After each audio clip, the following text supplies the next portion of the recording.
na nagpapaimbestiga ng 560 kilos na shabu na ipinuslit sa Subic Port at dinala sa kanyang nasasakupang distrito sa Mexico, Pampanga.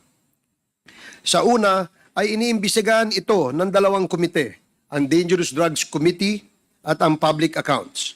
Dito nakita ang relasyon at pagkakaugnay ng mga droga sa mga dayuhan na iligal na bumibili ng mga lupain sa ating bayan.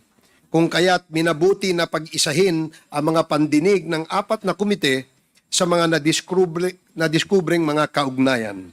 Mula noong Agosto, marami na ang nadiskubre ng Quadcom. Marami na din ang nasasaktan at pilit na sumisira sa atin.